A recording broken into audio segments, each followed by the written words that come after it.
So it's been 3 years since my brother was killed. And I'll give you a little bit of background story. So my wife and I met in Australia. We got married. She's from Sweden. I'm from Washington, D.C., just outside of D.C. in Maryland.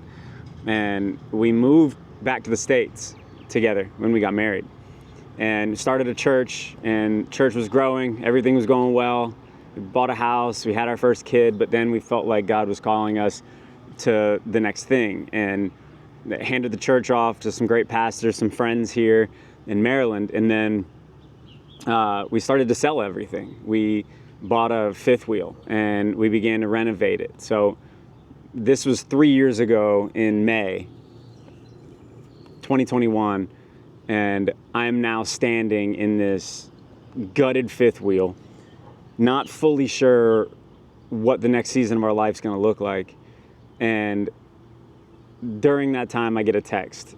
I wake up in the morning and I get a text from my dad saying that my brother's been shot and killed. My nephew was shot 4 times. He was in critical condition. And then my sister-in-law had been shot and killed. And it felt surreal because I had just stepped out into obedience. I'm believing this is what God's asked me to do. But now as I step out into this thing that I'm excited about, there's this adventure, there's this newness, I'm not sure what's coming next. And then I get hit with tragedy, like unimaginable tragedy. And there's this verse in 1 Peter, it's 1 Peter 4:7. He says, be self-controlled and sober-minded so that you can pray. And that prayer saved me during this entire process. Prayer is this superpower that we've almost lost access to, because prayer can prepare us for things that nothing else can. I had that week that my brother was killed, I had a marathon scheduled for Saturday, which we still ran, and a sermon that we had scheduled on Sunday on forgiveness that I ended up preaching to our network of churches back here in Maryland. But the crazy thing was that week I had this peace that it didn't make any sense to me, because I almost felt guilty because I had this peace that week.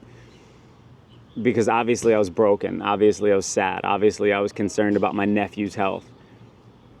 I was concerned about my niece and what her life was going to look like now. But there was this steadiness and this undercurrent of just peace. A month after all this happened, each quarter I write a lot. And so I'll go back through each quarter and I'll go look through the journals to reflect on the past quarter and see what I've learned, what God did, what I did stupid, what I can do better, all that. And I'm reading through one of these journal entries. And it was titled Fragile. And I was whining about how fragile the RV was. Like, what am I doing? Why am I moving my family into this situation? I think I had just found out that my wife was pregnant with our second kid. Like, what am I doing? Why did I just uproot my family from what was secure and stable and working to live in a cardboard box? This is stupid. So as I'm complaining about that in this journal entry, I start going into the fact that, well, the rest of my life is just as fragile as this RV is. If I'm honest, I could lose my mom tomorrow. I could lose my sister. I could lose my wife. I just start naming all the people I could lose. And then I started writing, well, I guess what I can do is suck it up and learn carpentry. I guess I can love my wife like I'll never see her again. And then I wrote out this prayer and I said, thank you for peace. Thank you for clarity. And as I was going back looking through my journals and I read this journal entry titled Fragile, I realized I had written it the morning that my brother was killed. I had written it at 5:30 a.m. He was killed somewhere around 10:30 at night. I found out the following morning, but I had forgotten I wrote that the day before. There's no psychologist that could have prepared me for this. There's no exercises that could have prepared me for this. There's nothing that could have prepared me the way that prayer did, the way that prayer carried me through it, the way that prayer helped me unpack and understand forgiveness, the way that it helped me have peace in a time where I couldn't control what was happening or what was going to happen. I didn't know, I couldn't have guessed that this was going to happen to my brother. But through prayer, I had access to the God that knows everything. And I had gotten this tattoo, this chest piece, when we had started the church here in Maryland. I was praying one night and I felt like it was one of those moments where you just feel it. You know this is God talking to me. And he said,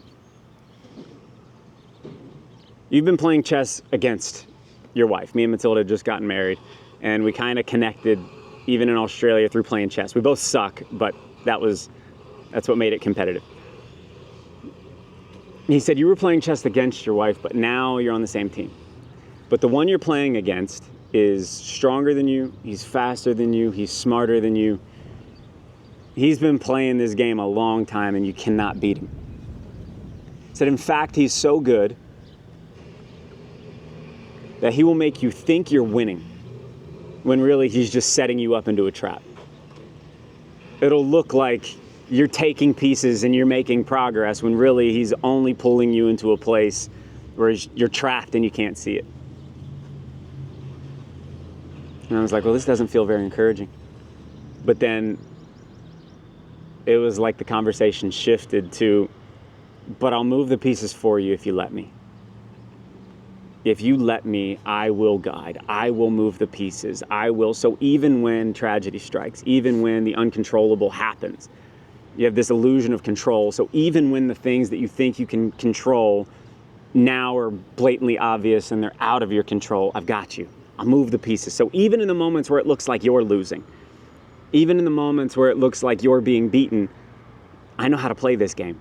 And I've been playing longer than him. I've been playing, I got this. But you got to let me move the pieces. You have to trust me in it.